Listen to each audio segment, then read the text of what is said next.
apa? Dengan semangat ya. Benar salah. Oke, tidak ada? Yang kedua, apa yang dimaksud dengan baik dan buruk? Baik itu apa, buruk itu apa? Siapa yang mau bicara?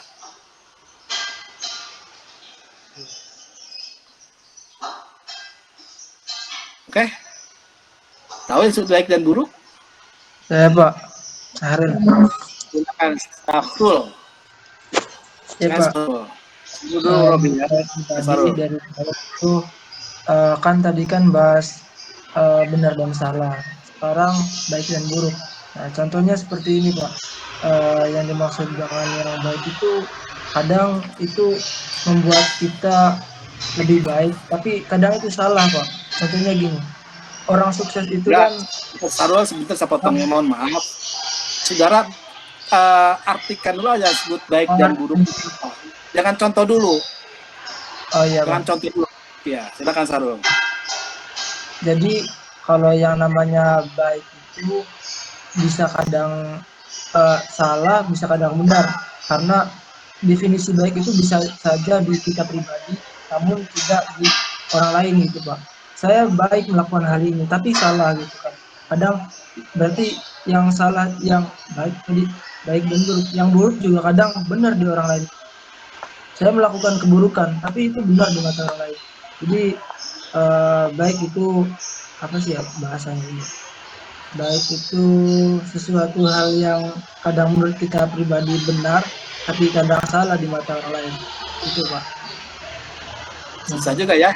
Kita harus Ya, Pak. mendefinisikan baik dan buruk itu Sarul ya. Ternyata ya. Nah, silakan tadi ada saudara Robi. Silakan Robi. Assalamualaikum Pak. Waalaikumsalam warahmatullahi wabarakatuh. Alhamdulillah. Ini menurut pemikiran dangkal saya ya Pak. Menurut analisa dangkal saya itu baik dan buruk adalah suatu karakter dari seseorang, apa namanya? Maksudnya itu lebih ke karakter sifat seseorang itu, baik dan buruk itu, yang menimbulkan kelakuan, tingkah laku seperti itu Pak. Mohon maaf jika salah Pak. Ya nggak apa-apa. Terima kasih Robi. Saya ingin tahu dulu yang baik itu apa sih? Kalau karakter itu karakter apa? Nurul Pak. Robi dulu, Robi saya tanya Robi dulu. Oke. Kita sampai sampaikan Robi itu. Setelah orang baik itu sebuah karakter. Yang baik itu apa? Saya baik dulu aja. Jangan dulu bisa buruk. Yang baik apa? Yang buruk apa? Oke Pak.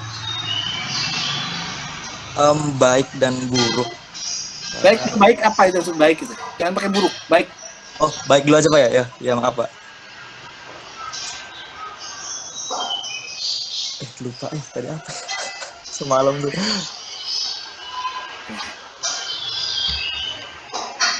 Robi sambil berpikir, saya akan Nurul. Oke, Nurul dulu. Nurul dulu ya, lebih setuju ya. Lebih baik kalau Nurul ya. Nurul dulu ya, lebih muncul di sini.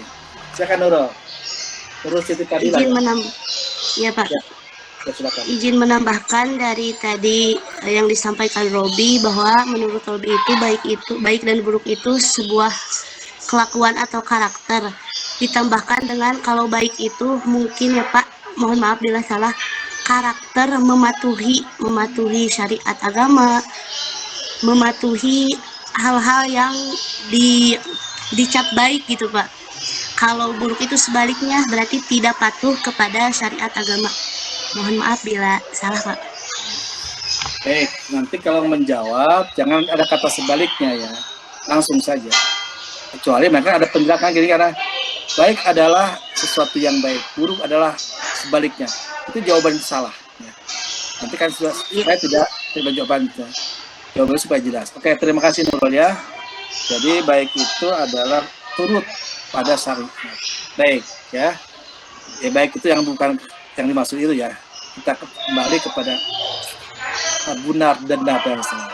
Tadi benar dan salah itu dipahami sedemikian rupa oleh Ruby ya tadi ya. Ruby satu-satunya menjawab. Baik.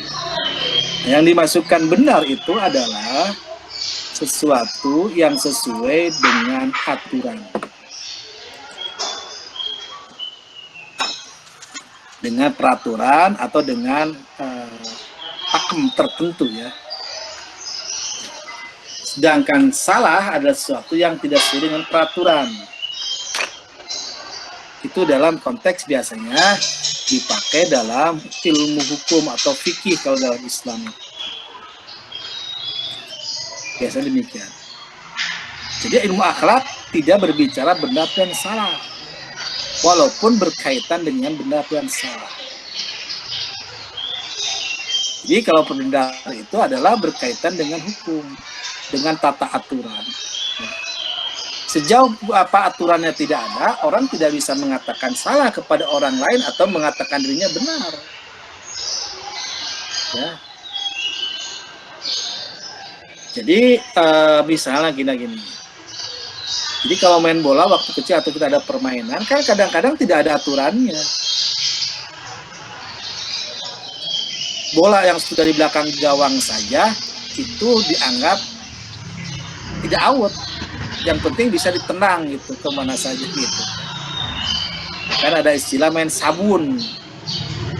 Main sabun itu bincurangan yang adu bitis. Dan saya waktu kecil kalau udah main bola itu betis saya itu biasanya ada merah-merah itu, agak sedikit bengkak gitu. Karena memang main sabun. Kenapa tidak disalahkan oleh wasitnya, nggak ada gitu kan? Yang penting maunya saja. Itu tidak, kita susah untuk mengukur benar dan salah. Maka dalam sebuah masyarakat kalau untuk mengukur benar dan salah ada nggak aturannya? Baik aturan tertulis maupun aturan kesepakatan tidak tertulis. Ya kan? Konon kan menurut informasi bahwa Presiden itu kalau tanggal 16 Agustus menyampaikan pidato kenegaraan dan sidang MPR itu kan dulu. Itu katanya itu bukan hukum tertulis, tapi itu konvensional, hukum yang tidak tertulis karena sudah menjadi kebiasaan. Nah, kalau kemudian orang tidak melaksanakan itu, negara tidak melaksanakan itu berarti ada yang salah gitu kan. Nah, artinya ada sesuatu, pasti orang bertanya kok nggak ada sih sekarang, apalagi orang yang sudah mengikuti ya. Sekarang kan kadang-kadang tiga. Ada MPR, ada DPR, ada DPD itu. Ada lagi seperti itu. Artinya ada kesepakatan yang sesuai aturan. Maka dikatakan benar kalau orang kemudian mengikuti aturan itu. Baik yang tertulis, sampaikan lisan maupun tidak lisan. Aturan-aturan itu dibuat adalah untuk mencapai apa yang disebut dengan sesuatu yang benar, kan? Jadi ada ukurannya. Tadi kalau menurut Sarul itu mengatakan misalnya gitu tadi baik dan salah, baik dan buruk ya, itu menurut saya salah, tapi menurut orang benar. Maka baik kalau benar dan kalau kaitan benar dan salah, maka memang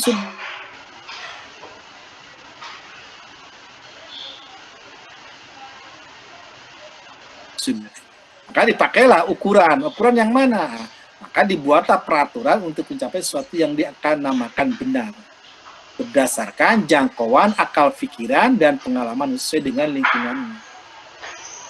Maka peraturan itu sesuai dengan kemampuan orang yang membuat aturan itu. Aturan yang dibuat oleh orang yang tidak belajar banyak maka akan berbeda dengan orang yang belajar banyak.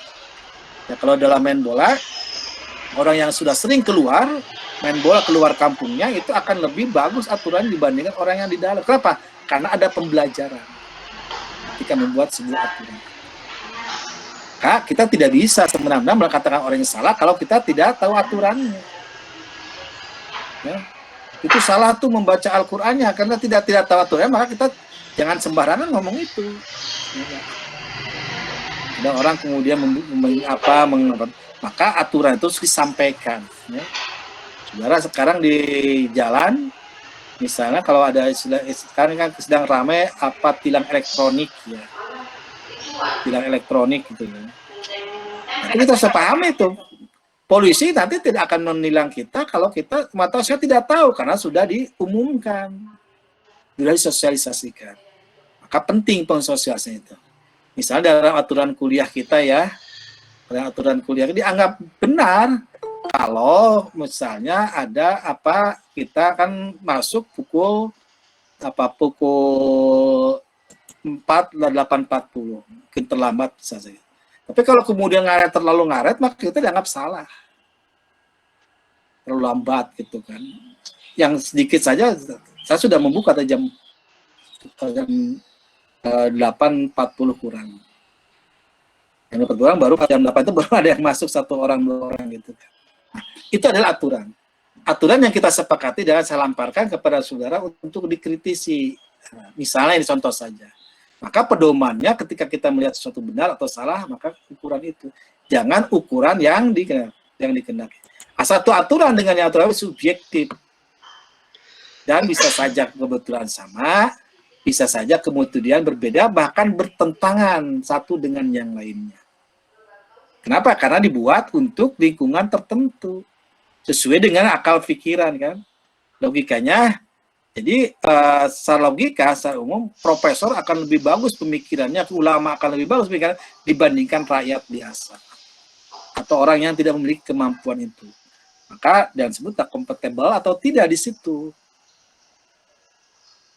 Hierarki peraturan Indonesia atau tata hukum Indonesia yang tertinggi adalah Undang-Undang Dasar 45. Di bawah itu, di bawahnya ada ketetapan MPR. Nah, kemudian di bawahnya ada undang-undang.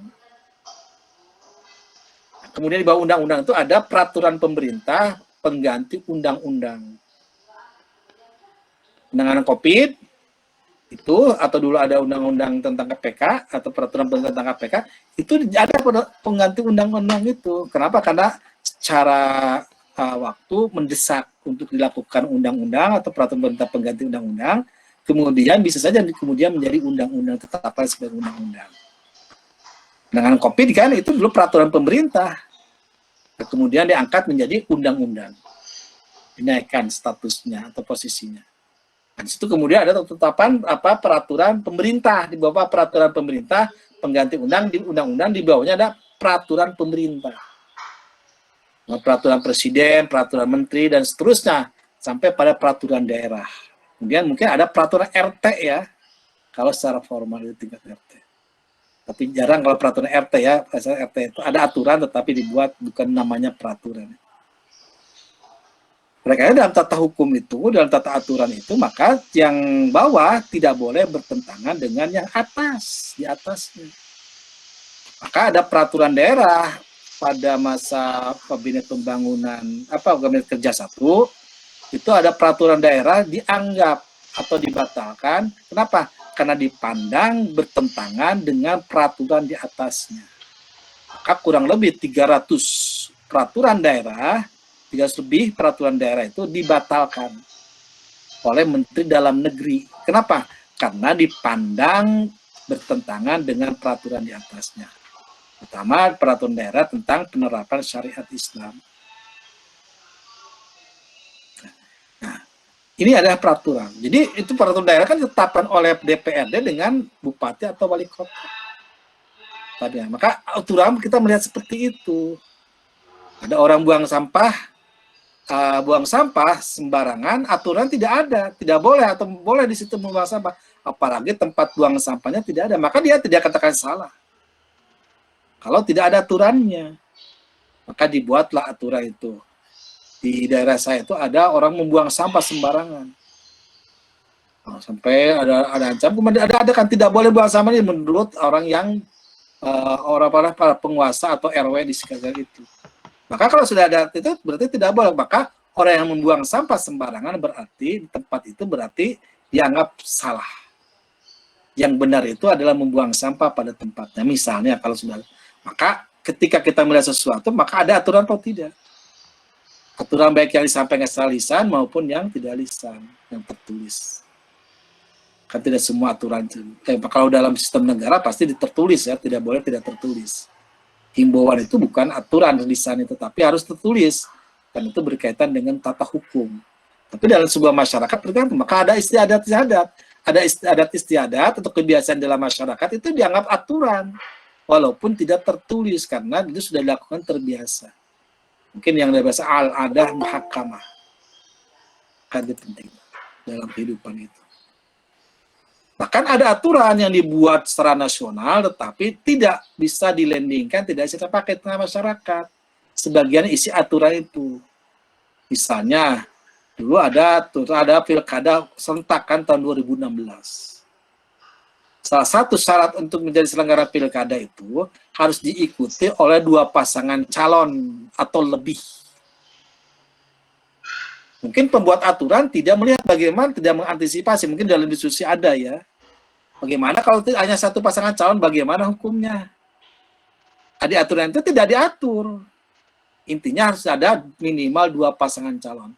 Tapi kenyataan di lapangan ada yang 1 pasangan calon. Yang saya masih ingat itu misalnya Kabupaten Tasikmalaya di Jawa Barat. Itu bagaimana? Karena masyarakat tidak mencalonkan diri kan, tidak membuat pasangan lain, tidak mengajukan. Maka yang memenuhi persyaratan itu hanya 1. Nah, kalau misalnya tidak laksanakan berarti akan tertunda.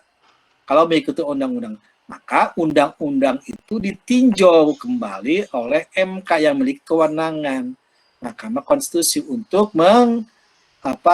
dalam bahasa saya untuk meneliti kembali, menetapkan kalau undang-undang tidak bertentangan dengan aturan di atasnya. Maka di MK ditetapkan boleh diselenggarakan hanya 1 pasangan calon. Yang lainnya berarti ada. Kalau masyarakat tidak memilih pasangan calon itu, maka dia tidak memilih pasangan calon itu. Maka dibuat dalam bahasa umum disebut dengan atau bumbung kosong. Ya. Artinya yang tidak ada pasangan calonnya. Maka diselenggarakan itu. Padahal itu ditetapkan oleh anggota dewan 500 lebih idealnya dan oleh pemerintah. Maka tidak ditetapkan oleh presiden kan. Kalau undang-undang ditetapkan oleh presiden, maka ditetapkan kembali oleh MK, kemudian bisa dilaksanakan. Ini dibuat. Kenapa? Karena mungkin jangkauan akal pikiran waktu itu tidak sampai ke sana. Dan akhirnya pada undang-undang berikutnya, Pilkada 2017, itu masuk dirubah undang-undang itu berdasarkan keputusan MK.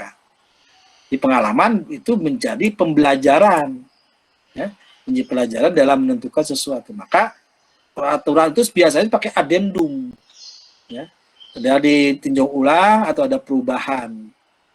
Misalnya dulu nikah itu perempuan 17 tahun, calon mempelai perempuan.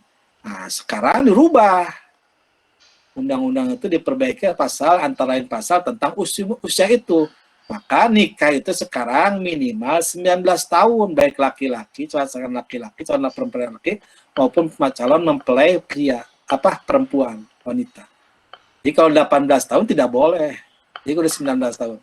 Maka kalau di sini masih ada mahasiswa yang di bawah 19 tahun, wayahnya harus bisa nahan diri. Walaupun menganggap dirinya sudah mampu. Nah, apalagi perempuan kan. Apalagi laki-laki, karena laki-laki tanggung jawab lebih berat ya katanya secara ekonomi. Ya, rumah tangga itu lebih banyak perempuan yang berarti kalau di lapangan itu. Perhatikan ya saudara, pekerjaan orang tua saudara, bapak saudara dengan ibu saudara lebih berat ibunya. Ibunya jam sebelum subuh sudah bangun pada umumnya ya. Walaupun ada yang wanita, ibunya perempuan tua, istri itu yang agak malas ya. Ini turun jatuh nanti nih. Baik ya, itu adalah aturan. Maka aturan itu perlu dilaksanakan. Ketika evaluasi kita gampang, bukan menurut kehendak kita, tapi menurut kehendak aturan. Maka dalam aturan ya. Jadi lihat aja. Kalau ada kendaraan parkir sembarangan, ada aturannya atau tidak. Dilihat dari aturan benar atau salah. Gitu. Nah, nanti bisa kita lihat dengan aspek yang lain. Nah, aspek yang kedua, yang angka tadi aturan itu subjektif. Kecuali aturan yang dibuat oleh Tuhan atau berdasarkan kepada kehendak Tuhan. Ini dalam Islam itu bahwa aturan itu harus berdasarkan, tidak boleh bertentangan dengan kehendak Tuhan atau aturan yang dibuat oleh Tuhan. Maka peraturan yang baik itu adalah sesuai dengan kehendak Tuhan atau tidak bertentangan dengan kehendak Tuhan. Ya. Jadi pada pada umumnya adalah aturan kehendak Tuhan itu adalah nilai-nilai universalnya, keuniversalan dari apa kehendak Tuhan itu. Misalnya, ya, dalam Islam itu ada hikmatut tasyri. Hikmatut tasyri itu adalah hifdzun nafs, menjaga atau memelihara keutuhan atau keselamatan jiwa. Undang-undang itu, undang-undang misalnya undang-undang lalu lintas, itu kan ada dalam Al-Quran tidak ada. Tetapi secara golongan universal bahwa antaranya adalah untuk menyelamatkan agar manusia tidak tabrakan, tidak celaka, dan kecelakaan itu kemungkinan melahirkan kehilangnya nyawa, meninggal, maka dibuat undang-undang. Maka dalam hal itu, maka aturan itu benar secara undang-undang menurut hukum Allah. Kenapa? Karena itu adalah kehendak Allah. Jadi kita tidak boleh saling menyakiti, tidak boleh membuat kemadaratan. Itu universalnya seperti itu. Itu ya kehendak Allah. Walaupun secara letterlek tidak ada misalnya dalam Al-Quran dan As-Sunnah. Misalnya itu kan, kalau tidak ada. Ya apalagi ada, maka harus dilestarikan misalnya gitu kan. Maka vaksin itu kehendak Allah dan hifdzun nafs. Untuk menghilangkan daratan, maka dibuat aturan tentang vaksin. Maka fatwa MUI mengeluarkan itu. Fatwa itu kan boleh diikuti, boleh tidak. Dan tidak dibatalkan, atau tidak bisa dibatalkan oleh fatwa yang lain. Jadi misalnya saudara punya fatwa, MUI punya fatwa, menurut saudara MUI salah, boleh menyalahkan, tetapi tidak menghapus fatwa MUI, kecuali MUI yang menghapus atau mengubah fatwa itu. Berbicara aturan, maka vaksin itu boleh. Ya ketika kan kata MUI kan, walaupun vaksin AstraZeneca itu mengandung unsur babi dan haram, tetapi itu halal digunakan untuk karena darurat. Ya kalau saudara mau bertentangan dengan MUI boleh silakan. Apa dasarnya kira-kira seperti itu. Tetapi tidak menghapus apa MUI. Menurut MUI kemudian dipakai oleh pemerintah, didasarkan pemerintah, maka vaksinasi itu apa namanya, bukan vaksin apa namanya, disuntikan itu vaksin itu nama. Nah itu boleh, tidak membatalkan puasa ketika kita divaksin ya. Nah, asal tidak diminum, tetapi melalui injeksi atau bahasa kita disuntik. Nah, maka itu aturan itu, maka disinilah bagaimana orang membuat aturan itu. Tapi kalau kemudian aturan berdasarkan pada kebiasaan, maka aturan yang dibuat pada kebiasaan kemungkinan besar itu ada pertentangan satu dengan yang lain. Dan itu hanya berlaku untuk pada tingkat atau lingkungan kebiasaan itu. Boleh itu, ya, di situ nah. Nah, sedangkan yang dimaksud dengan baik dan buruk itu apa? Secara umum yang dimaksud baik itu adalah sesuatu yang mencapai derajat kesempurnaan atau memenuhi persyaratan tertentu, atau tadi disebut dapat menghadirkan atau mendatangkan kemaslahatan atau manfaat. Ya, maka itu baik secara umum. Bahkan mungkin sesuatu seperti sampaikan Sarul itu adalah sesuatu menurut Sarul itu buruk, tapi orang lain mengatakan baik, itulah baik. Kalau menurut orang lain, maka itu subjektif. Maka itu subjektif, baik dan buruk juga subjektif. Yang itu juga yang benar dan salah subjektif. Kecuali benar yang berdasarkan kehendak Tuhan. Maka baik dan buruk itu secara umum adalah sesuatu mencapai kesempurnaan atau baik, pantas untuk dikatakan baik ya. Maka mungkin dulu mungkin para pelukis, para seniman itu mengatakan baik menurut seninya. Tapi kalau orang rasa seninya rendah, maka tidak dikatakan buruk. Ya. Misalnya, saya melihat ada pemuda yang rambutnya itu dia pakai minyak dalam rangka misalnya show gitu. Nah, atau rambutnya kan ke atas tuh, diacak-acak gitu. Bukan tidak disisir, sepertinya tidak seperti jelly itu. Nah, bagi saya itu buruk. Kenapa? Karena bagi saya itu bukan rapi, tetapi justru acak-acakan. Ya kan ada yang pakai tangan kadang-kadang gitu seninya. Tapi yang bersangkutan mengatakan ya baik. Kenapa? Karena menurut yang bersangkutan itu baik. Karena diukur secara umum. Lukisan Avandi itu lukisan mungkin bahasa kita, bahasa saya paling tidak mengatakan itu seperti benang kusut. Ya kan kita sering kali melukis benang kusut tanpa aturan itu kelihatannya. Tapi itu katakan punya nilai seni yang tinggi sehingga dikatakan baik dan harganya pun mahal. Baik.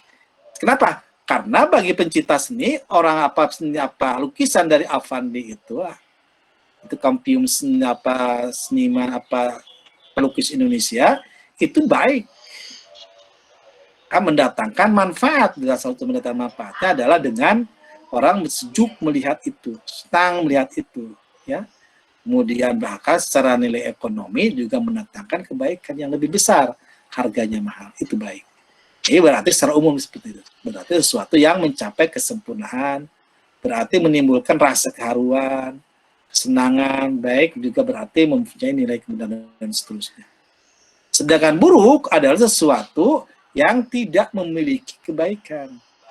Bisa rusak ya, bangku rusak, baju rusak, HP rusak, dikatakan buruk. Jelek bahasa yang lain.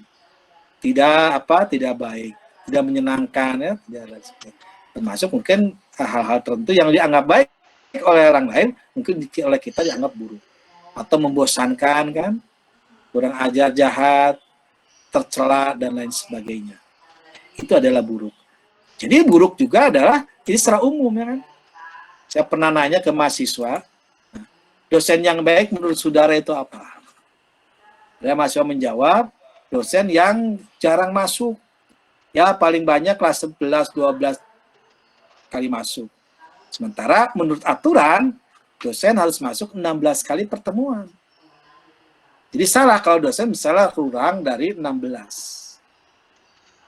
Bahasa lain tidak baik, kenapa? Tidak memenuhi aturan. Yang kedua apa dosen? Dosen yang tidak memberikan tugas. Paling banyak kelas 1 kali dalam 1 semester.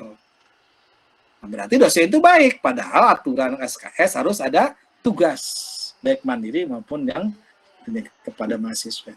Demikian juga mahasiswa melaksanakan tugas itu. Dan dosen yang baik adalah dosen yang berikan nilai besar. Jadi minimal B, inginnya A, yang C itu dianggap buruk oleh mahasiswa. Padahal mungkin kemampuan mahasiswa hanya tidak ada tingkat D nilainya, ingin baik. Nah, maka itu kan subjektif ya. Jadi sesuai dengan kehendak apa yang kehendaki mahasiswa. Itu antara lain contoh-contoh saja. Maka dalam ilmu akhlak yang disebut baik itu adalah sesuatu yang mendatangkan atau menyampaikan berharga untuk satu tujuan. Itu baik. Ya. Sesuatu yang berharga untuk menyampaikan atau bermanfaat atau bermakna untuk suatu tujuan, bukan suatu tujuannya. Untuk suatu tujuan. Nah, sedang buruk sesuatu yang tidak berharga, tidak berguna, atau merugikan, atau tidak bermakna, atau tidak bisa menjadikan wasilah untuk sampai pada satu tujuan. Itu adalah buruk. Itu dalam konsepsi ilmu akhlak. Jadi ukurannya nanti dia bisa bermanfaat atau tidak kepada satu tujuan. Ya kalau kemudian merugikan satu tujuan, maka dia tidak boleh. Apa dikatakan buruk. Tapi kalau kemudian dia bermanfaat, berharga untuk satu tujuan, maka itu adalah pemikiran. Dan setiap manusia itu memiliki tujuan. Ya, memiliki tujuan setiap mahasiswa manusia. Maka masing-masing manusia memiliki tujuan. Baik tujuan secara antara sebagai wasilah untuk mencapai pada tujuan akhir. Dan itu masing-masing subjektif. Ya, masing-masing subjektif. Tapi ada kesamaan dan tujuan setiap manusia itu adalah ingin mencapai kebahagiaan sa'adah. Mencapai kebahagiaan sa'adah itu dia kemudian dalam konsepsi akhlak Islam itu disebut dengan sumun bonum atau al-khairu kulli, sa'adah. Jadi maka tujuan manusia adalah untuk mencapai tujuan bahagia. Agar manusia hidup bahagia kan. Maka tujuan antara itu idealnya tidak boleh bertentangan dengan tujuan akhir. Tidak boleh. Maka kembali lagi pada itu. Ketika kita ingin mencapai tujuan, langkah-langkah kita itu benar atau tidak, baik atau tidak, bermanfaat atau tidak terhadap tujuan kita. Dan tujuan-tujuan itu semuanya adalah subjektif, kecuali mungkin ada kesamaan pada umumnya adalah kalau kemudian ada tujuan kebahagiaan. Dan bahagia kurang bahagia juga bisa subjektif. Tujuan manusia itu bisa subjektif atau bertentangan satu dengan yang lainnya. Dan ada kesamaan manusia itu adalah ingin mencapai kebahagiaan yang disebut dengan as-sa'adah atau akhirul kulli.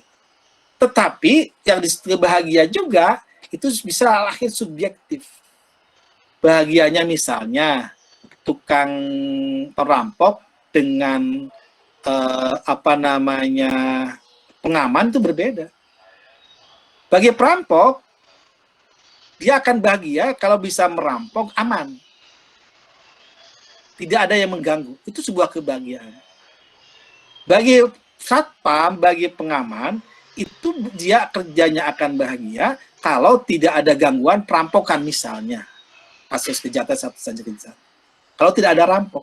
Kenapa? Karena dia bisa istirahat. Aman masyarakat.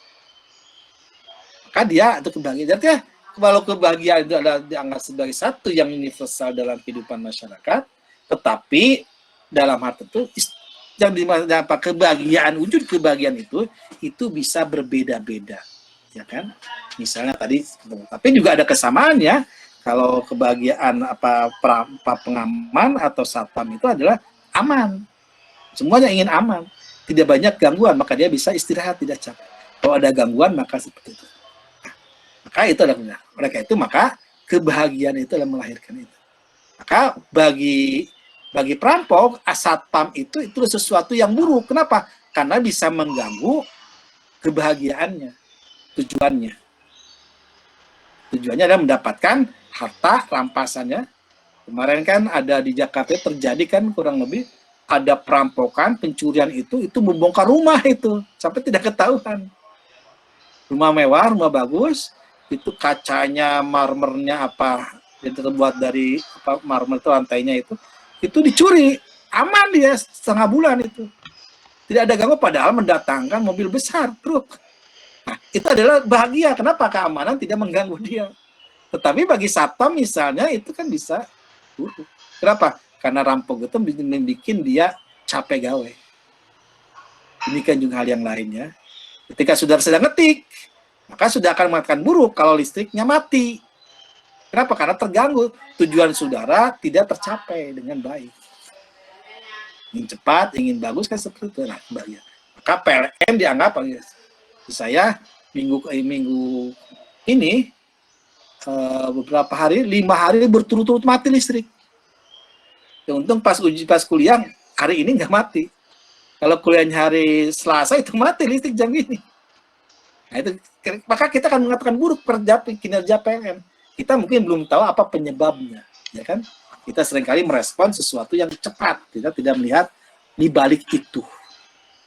Nah, ini argumennya bisa dipahami ya. Sekarang supaya saya pahami, menurut ilmu akhlak, yang disebut baik itu adalah sesuatu yang berharga, bermakna, atau memiliki wasilah, melantarkan wasilah kepada tujuan. Sedangkan yang buruk adalah sesuatu yang tidak berharga, bahkan mengganggu atau menghambat pada tujuan. Misalnya ya, tadi kita kaitkan sekarang aturan dengan benar dan salah dengan baik dan buruk. Misalnya dalam sebuah kendaraan, ya, di jalan raya tidak ada rambu-rambu lalu lintas. Misalnya ada letter S tidak boleh berhenti, atau letter P tidak boleh parkir. Tidak ada.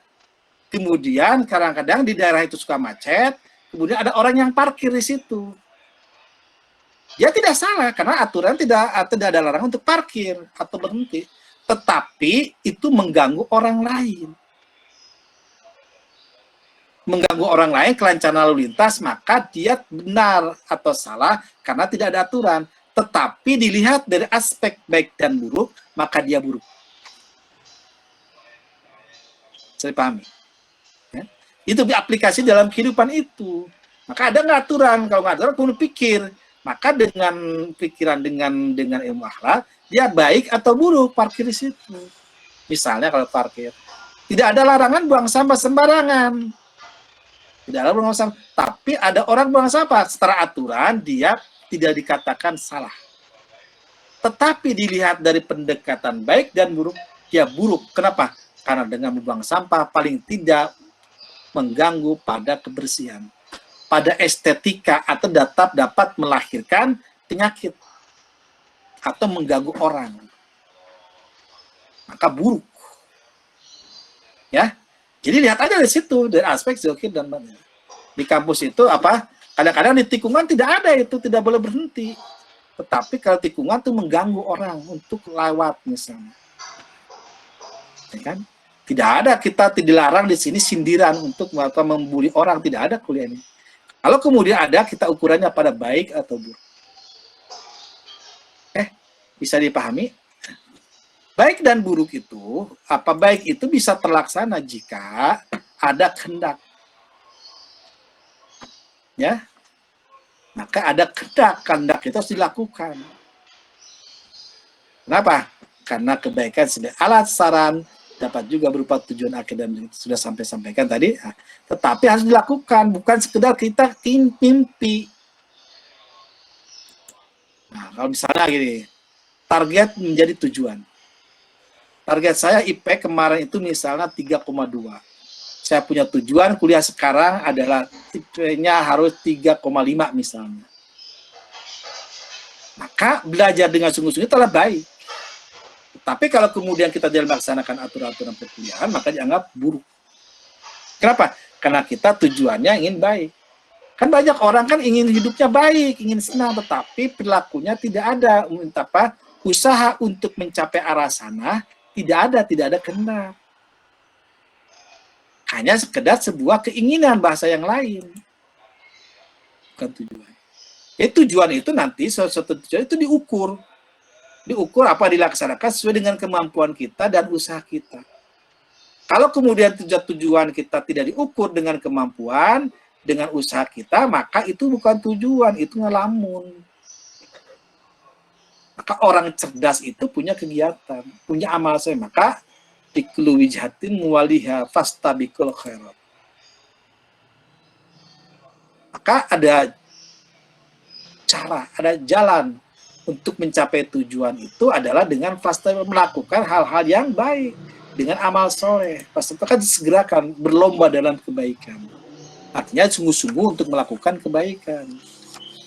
Dan orang lomba itu biasanya ada persiapan. Jadi kalau hanya mengandalkan tidak ada persiapan, yang penting tak tampil saja itu kemungkinan besar tidak akan mencapai pada tujuan itu. Maka kata Nabi, kita apakah posisi di mana? Tapi saya harapkan saudara kita ada pada posisi pertama. Ada al-kaisu mandana nafsahu wa amila lima ba'dal maut. Al-kaisu mandana nafsahu wa amila lima ba'dal maut. Orang yang cerdas itu adalah orang yang selalu melakukan penilaian atau muhasabah, introspeksi diri, mengevaluasi diri. Wa amila lima ba'dal maut, dan beramal, berbuat sesuatu untuk setelah meninggal. Artinya dia menyiapkan peramalnya itu bukan merenungi atau menyesali perbuatan yang lama sekitar itu, tetapi bagaimana melakukan aktivitas untuk kehidupan di akhirat. Artinya untuk masa depannya. Masa kemarin dievaluasi. Evaluasi itu bukan untuk menjadikan diri kita jadi angkuh, tetapi untuk memperbaiki dan mempertahankan kebaikan atau meningkatkan kebaikan. Maka orientasinya untuk akan datang. Latadun nafsu ma qaddamat lighad. Bagaimana yang akan datang? Supaya lebih baik. Maka amila lima ba'dal maut. Kalau orang sudah mengingat mati, pasti dia akan melakukan kebaikan-kebaikan. Kalau dalam konteks orang yang beriman, maka rumah yang baik, katanya kan kata Nabi, rumah yang dekat kuburan, yang dekat masjid dan dekat kuburan. Supaya apa? Supaya mendatangkan semangat untuk beribadah. Artinya dalam konteks kehidupan dunia, kehidupan keseharian, dia adalah orang yang aktif, inovatif. Bukan orang yang merenungi, menyesali masa-masa yang lampau. Keberhasilan masa lampau, wah dijadikan agung-agung Islam seperti apa. Tapi bagaimana next-nya? Selain lawan dari al-adal dan al-qais, al-ajiz.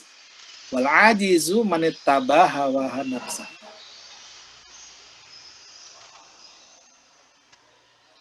Al-ajiz manittaba hawa nafsa. Jadi orang yang mengikuti nafsunya.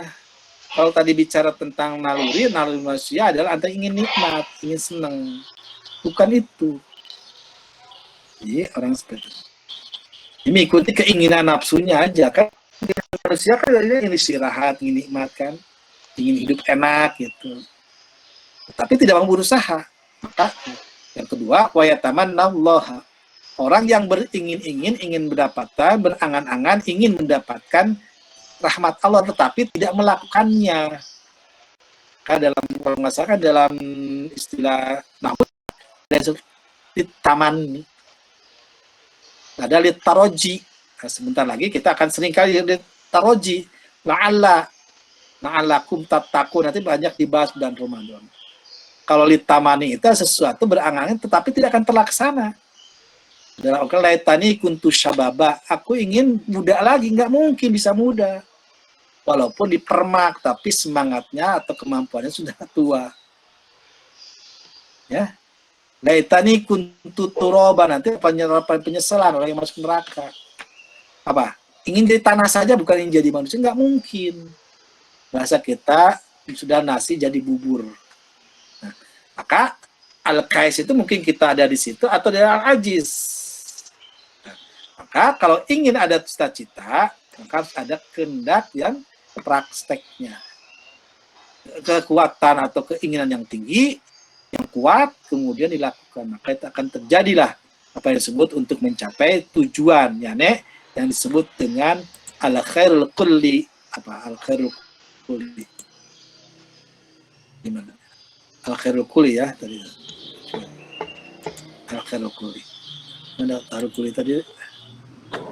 Oh di sini ya. Al-khairul kulli. Gimana al-khairul kulli? Nah ini.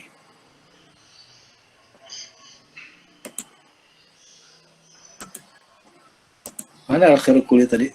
Lupa saya nyimpennya. Nih.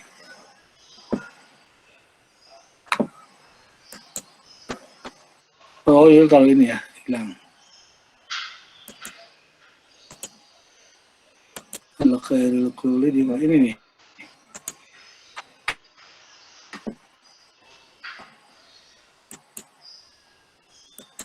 Lupa nyimpennya mata ya kalau.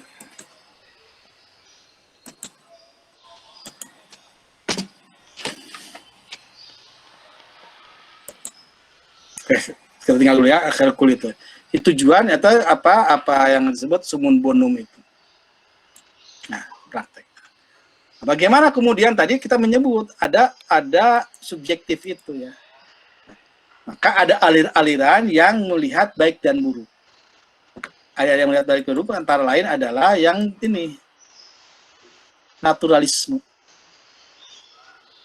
Ya. Jadi menurut ini bahwa disebut baik dan buruk sesuatu perbuatan adalah sesuai dengan naluri manusia. Begini, ya. Jadi ada potensi yang ada pada diri manusia. Kebahagiaan yang menjadi tujuan setiap manusia didapat dengan cara memenuhi panggilan natur atau kejadiannya. Begini, manusia secara naluri itu kan memiliki keinginan. Memiliki keinginan senang misalnya ya. Saudara sudah apa yang disebut naluri sebenarnya algoriza itu apa sih? Saudara kan sudah menulis ringkasan buku dari itu yang disebut naluri itu apa sih Puah kira-kira? Cipalo atau yang lain silakan. Naluri itu apa? Saya lihat di tugas terstruktur dari 78 mahasiswa, ada 72 yang sudah menyerahkan tugas lewat LMS. Nisa, apa yang disebut naluri, Nisa? Atau Rida, apa yang disebut naluri? Atau yang lainnya? Apa naluri itu? Natur. Apa? Naluri apa? Insting, Pak. Ya, itu ada nama lain. Insting itu apa? Tabiat yang dibawa manusia sejak lahir, Pak. Ya, adalah tabiat atau kemampuan manusia yang dibawa setelah tidak dipelajari. Misal gini, kan tadi saya sempat menyebut, kalau naluri manusia adalah ingin senang, ya, ingin senang, santai ya. Jadi kalau kuliah itu ngantuk, maka jangan dipaksakan.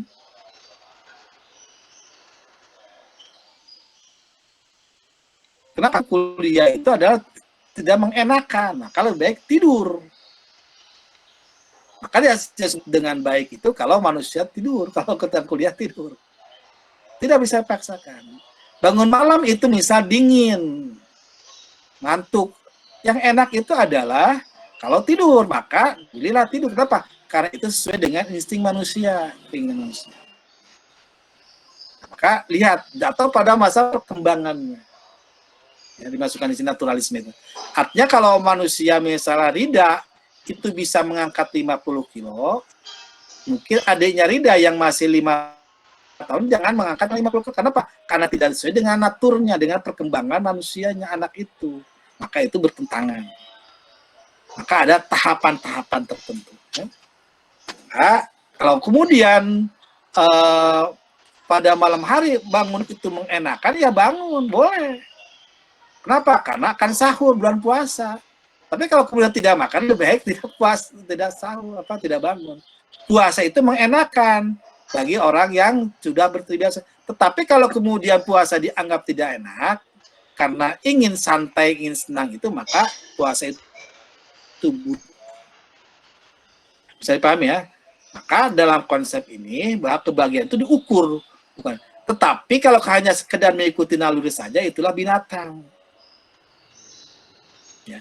Maka manusia itu untuk mencapai tujuannya bukan sekedar naluri, tetapi menggunakan akal pikiran.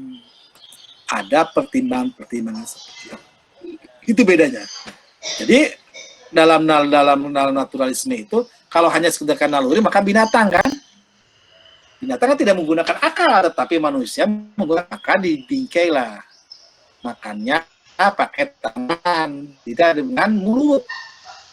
Tangan diantarkan ke mulut, bukan mulut menghadap nyikat atau mengambil dari piring misalnya itu. Pakai di situ ada peradaban. Sehingga dengan akalnya manusia bikin peradaban. Kalau binatang hanya seperti itu. Rumahnya semut seperti itu aja dari dulu. Laba-laba seperti itu aja.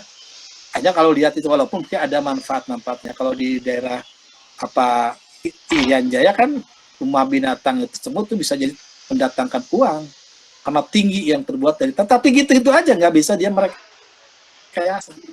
Sedangkan manusia maka manusia bukan tidak cukup dengan ngatur saja, maka yang baik itu adalah harus menggunakan akal. Yang kedua, manusia itu ada yang disebut dengan ini adat istiadat. Ukuran yang baik dan buruk itu, sesuatu yang dianggap baik itu adalah kalau sesuai dengan kebiasaan.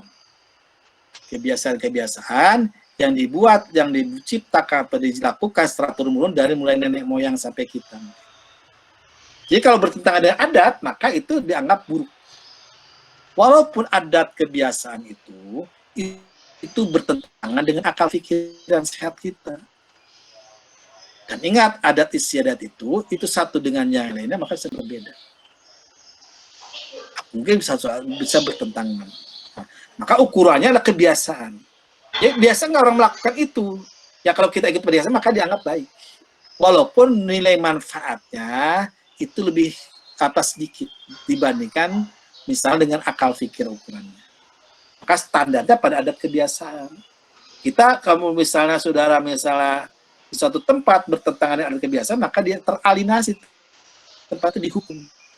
Walaupun mungkin ada yang dihukum tidak boleh bergaul dengan masyarakat, atau masyarakat tidak menggauli kita, tidak mau bergaul dengan kita, atau mungkin dikeluarkan. Ada adat istiadat yang baik, mungkin tidak bertentangan dengan yang lain, dengan syariat pun dengan wahyu tidak bertentangan. Ada juga yang bertentangan. Ya. Pada umumnya adat istiadat di tengah-tengah masyarakat tidak boleh kawin yang disebut insis, kawin antara saudara sekandung sudah dekat, nggak boleh itu. Maka itu adalah tidak bertentangan dengan nilai-nilai agama. Tetapi mungkin ada saja kawin yang penting suka sama suka. Asal tidak dengan ini. Suka sama suka itu artinya tidak melihat bahwa itu adalah haram oleh agama. Misalnya dianggap haram oleh agama, misalnya kawin dalam satu keluarga itu adik dan kakak dinikahi oleh seorang laki-laki, nggak boleh itu dalam ilmu kecuali tempo dulu, ya kan? Kakaknya adiknya dinikahi juga karena senang ya, boleh, ada yang membolehkan seperti itu asal suka sama suka, tidak ada paksa. Nah, itu ada ukurannya, ada kebiasaan. Ada juga nanti ada ukurannya yang disebut baik dan buruk itu kalau itu mendatangkan kelezatan, ya kan? Jadi itu kalau dia merasa senang, dianggap melezatkan tentang kelezatan, kenikmatan, bagi dia boleh.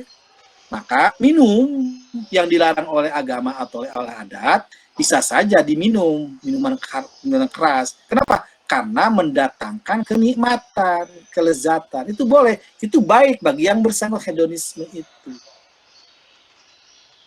Atau yang penting saya senang gitu kan, bisa seperti itu benar.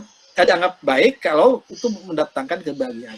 Sehingga carilah kelezatan setinggi-tingginya, sesuatu yang dianggap itu kalau mendatangkan kelezatan yang banyak, tidak mendatangkan penderitaan. Maka ketika kuliah misalnya, kuliah dianggap menderita, tidur saja, maka saya memilih tidur. Maka itulah karena tidak. Atau orang mungkin memaksakan diri. Nah, kalau bangun malam itu menikmati, itu baik. Kenapa? Karena bagian dalam mendatangkan kelezatan. Nah, berarti itu sesuai dengan dengan kehendak Tuhan. Ya. Jadi ada hal yang penting. Maka dianggap baik dianggap baik itu kalau dia mendatangkan kebahagiaan dan kelezatan. Maka carilah sebanyak-banyaknya kelezatan supaya kita memiliki kebahagiaan. Misalnya dalam pendekatan hedonisme. Mereka itu maka dalam kehidupan bisa saja yang disebut dengan kebahagiaan individu. Egoistik hedonisme, ada juga universal hedonisme. Misalkan, ada di antara kita misalnya, karena kita sebelumnya motor yang bagus, trail bagus, nah kemudian diganti knalpotnya dengan knalpot yang bising. Itu menikmati kita, yang misalnya saya menikmati, tapi belum tentu orang lain. Tapi bagi saya itu baik.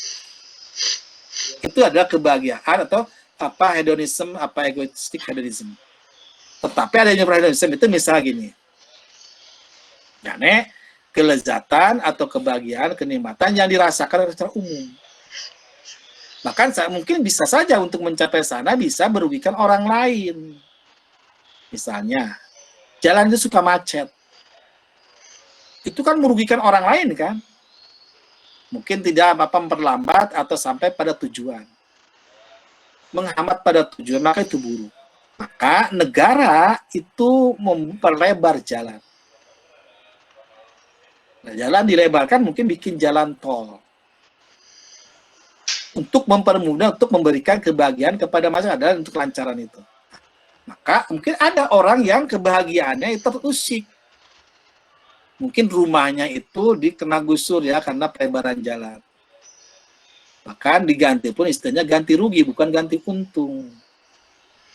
Dibeli per meter itu misalnya tanpa sertifikat, tanpa IMB, misalnya 1 meter hanya 200.000. Kalau kemudian dipindahkan ke tempat yang lain, itu 200.000 di tempat pinggir jalan juga susah. Maka dia dianggap ganti rugi. Apalagi bangunannya rendah nanti. Kalau sebuah bangunan tanpa sertifikat, tanpa IMB, tanah itu murah. Hukum negara itu. Maka terusik, apalagi nilai-nilai sosial yang sudah dia tinggal di situ lama. Maka itu universal hedonisme itu bisa mengalahkan universal egoistik universal. Kenapa? Karena ada kepentingan yang lebih jauh. Oleh karenanya maka akan tergusur. Itu boleh. Nah, tapi kalau untuk itu kan terjadi dalam masyarakat ya, dengan alasan-alasan pembangunan misalnya itu kan terjadi seperti itu. Bahkan bukan hanya jalan tol, sebuah masjid untuk pelebaran itu, atau misalnya komplek masjid itu bisa menggusur banyak orang. Di Bandung itu ada Pusdai ya, Pusdai itu Syaur Gelis itu menggusur mungkin beberapa RT, ratusan rumah. Terpindah ya, tercerabut akar sosialnya, akar kehidupannya, sejarahnya di situ. Itu bisa masuk pada ini. Kenapa? Karena ada pertimbangan lain ya. Ada pertimbangan disebut untuk kepentingan masyarakat. Maka dalam hidup ini kadang-kadang muncul ada kelazatan atau kebahagiaan atau kelazatan yang ada yang wajar ya. Wajar itu boleh dilakukan walaupun hedonisme. Hedonisme wajar itu boleh. Kenapa? Karena itu dia wajar. Misalnya, sudah kita ingin nikmat makan ini, ingin nikmat hidup, ingin tidak mau berpikir itu wajar. Boleh lakukan itu. Kenapa? Karena sesuatu yang diperlukan kenikmatan itu. Maka mungkin sekali-kali kita makan enak, berbicara kemudian enak, tidur enak, berpikir itu boleh istirahat. Maka istirahat kalau tidak mau banyak berpikir. Itu wajar, ya. Oleh itu maka saya akan mengatakan kepada saudara, sudah jangan kuliah, belajar itu nggak usah banyak-banyak, cukup 1 hari 8 jam atau 8 jamnya sepertiga dari waktu yang tersedia dari 24 jam. Jadi ada waktu untuk istirahat 8 jam, ada waktu untuk ini. Kan katanya tidur yang baik itu adalah antara 4-5 jam per hari. Istirahat yang baik, istirahat dalam pengertian tidur 4 atau 5 jam. Antara jam 8, jam 9 sudah dimulai, nanti jam 2 sudah bangun, itu tidurnya enak, yang baik berkualitas. Jam 2 sudah bangun. Jangan jam 1, itu juga jelek itu. Apalagi begadang ya setelah subuh, itu jelek juga. Walaupun nikmat untuk kita lakukan, tapi tidak wajar ya. Ada kenikmatan, kelezatan yang wajar dan sangat diperlukan. Ada kelezatan yang wajar tetapi belum sangat diperlukan. Ya kan? Ada kenikmatan yang wajar tapi sebelum sangat diperlukan oleh masyarakat, baik oleh beli maupun yang lain. Misalnya sebenarnya kita kulkasnya itu listriknya hanya 450 watt. Tapi kita penggunaannya banyak, itu bisa saja itu wajar tetapi belum diperlukan. Kenapa? Karena harus seimbang dengan kemampuan kita. Atau sebaliknya gini, kita misalnya wajar kita punya kenikmatan tapi belum diperlukan, kita makan di mana-mana. Atau dalam konteks pembangunan misalnya, negara itu membangun di daerah-daerah tertentu yang masih kosong tempat itu. Dibangunlah jalan bagus, itu wajar saja. Maka suatu saat akan diperlu, tetapi sekarang belum wajar sampai ke sana. Boleh-boleh saja, tetapi itu kemudian menjadi persoalan di tengah-tengah masyarakat. Sementara yang penting itu tidak dilakukan, misalnya itu kan. Ada orang listrik saja belum masuk ke situ, sudah ada kulkas, gimana itu nanti operasionalnya? Kulkas untuk apa misalnya kan? Nah, maka kita wajar, sewajar-wajar aja hidupnya. Maka ada keadaan yang tidak wajar, tidak diperlukan dan didasarkan oleh manusia atas dasar pemikiran yang salah. Ini sering terjadi ya, banyak sesuatu program ingin memindahkan satu ibu kota tetapi bisa memberatkan masyarakat. Orang di situ sudah tergeser, kemudian biaya tidak ada, padahal yang di sini juga masih bagus misalnya. Bisa saja terjadi kan. Nah, mudah-mudahan ini bisa menjadi perhitungan kita, mungkin pada artinya yang ketiga ini itu harus menjadi perhitungan kita. Jangan sampai orang menjadi terprosok oleh keinginan yang salah atau oleh kenapsunya itu. Seperti yang tadi sampai itu, manita bahawa kemudian wayatamannallah, itu yang tidak wajar. Maka kebahagiaan itu sebenarnya pada kebahagiaan rohani muncul pada orang, bukan pada fisikan. Walaupun mungkin fisik itu hanya sebagai perantara, tapi kebahagiaan sejatinya adalah di rohani, ya kan? Orang kenyang itu aja, tetapi kenyang itu dirasakan oleh perut, tapi kadang perut terlalu kenyang maka tidak enak. Maka yang wajar nikmat itu adalah kalau makan fisik sehat, waktu ada, makanannya enak, kita dalam kondisi santai, enak. Maka makan dengan apa asin saja, apa dengan garam, itu enak. Itu biasanya dirasakan oleh santri, ya santri dulu itu seperti itu. Cukup dengan garam atau ikan asin saja enak. Tidak berpikir sesuatu yang memang tidak mungkin, ya. Saya dengan pizza kan, kalau saya makan pizza sekarang pusing itu, karena banyak tarigunya itu ya.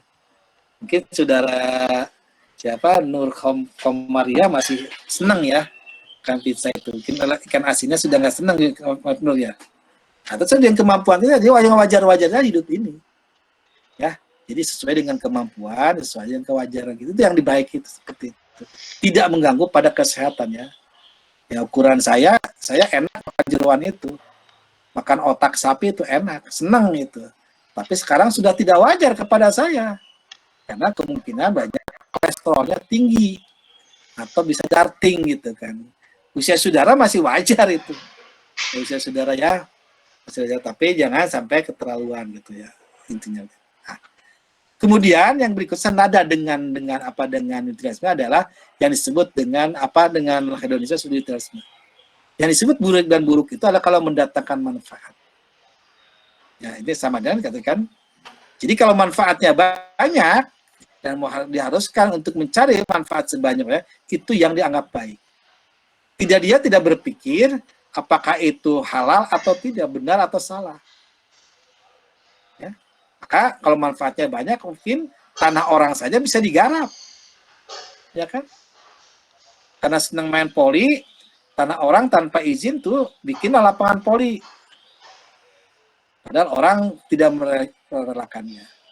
Atau karena manfaatnya banyak bagi dia untuk kesenangan dirinya, maka walaupun di dekat kuburan, jadilah bikin panggung untuk dangdutan di situ. Kenapa? Bagi dia manfaatnya banyak.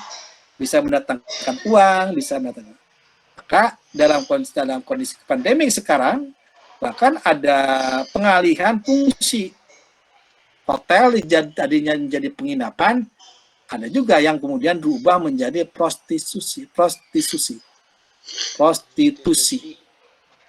Ada seperti itu. Kenapa? Karena yang bagi dia mendatangkan uang yang banyak, nanti akan mendapat kebahagiaan kenikmatan. Itu adalah antara utilitarisme dengan hedonisme hampir sama saja sebenarnya. Ya kan? Tapi kalau tidak ada manfaatnya, maka tidak diberikan itu. Kerja bakti, manfaat buat saya enggak, ke rumah saya. Kalau tidak, diam aja gitu kan. Kerjasama itu kerja bakti. Ini adalah ketika seorang melihat yang disebut dengan subjek yang baik dan buruk itu subjektif. Tapi ada juga yang mengatakan yang disebut baik itu tergantung kepada kehendak Tuhan. Ini teologis. Maka ukurannya ada wahyu. Ukurannya berdasarkan wahyu kan, kita kemarin pernah diskusi waktu kuliah belum ya saudara ya. Ukurannya wahyu bukan pada adat kebiasaan, bukan pada manfaat, bukan kepada apa yang disebut dengan kesenangan, bukan pada, tetapi bagaimana menurut wahyu. Sehingga wahyu ini jadi pedoman masing-masing lebih baik. Jadi dalam Islam itu paling tidak ada yang berpendapat seperti ini. Ya. Nah, ini kan berkaitan dengan kekuatan, ya. Dengan kekuatan kemampuan akal menjangkau sesuatu. Dalam Islam itu ada yang disebut dengan ahli Ahlussunnah wal Jamaah. Jadi yang disebut dengan baik dan buruk itu tergantung kepada syariat. Maja'al syari'u hasanan, kalau menurut syariat itu benar, baik, maka dianggap baik. Tapi sebaliknya kalau menurut syariat itu buruk, wal qabihu marasama annahu qabih. Jadi seburuk itu adalah menurut Islam syariat itu baik atau buruk, maka dikatakan buruk. Walaisa lil aqli sultan, maka akal tidak memiliki kekuatan untuk menjelaskan bainal khair wasyarr bin nafsi. Jadi menurut Ahlussunnah wal Jamaah, khususnya Asy'ariyah, yang disebut dengan baik dan tergantung kepada syariat. Kenapa? Karena akal tidak memiliki kekuatan. Berbeda dengan Mu'tazilah. Kalau Mu'tazilah, wattafaqa annal ma'rifata wa syukra